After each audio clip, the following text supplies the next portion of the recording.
కొనిదాల పవన్ కళ్యాణ్ గారు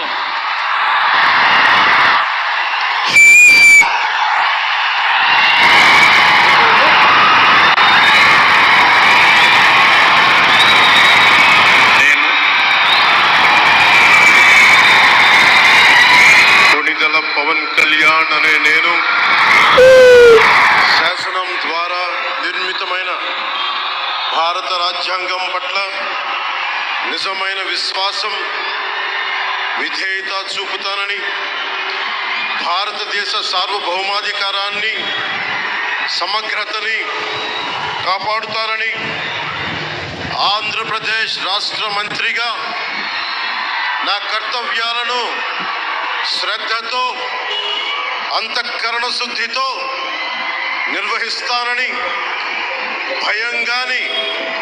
పక్షపాతం గాని రాగద్వేషాలు గాని లేకుండా రాజ్యాంగాన్ని శాసనాలని అనుసరించి ప్రజలందరికీ న్యాయం చేకూరుస్తానని దైవ సాక్షిగా ప్రమాణం చేస్తున్నాను.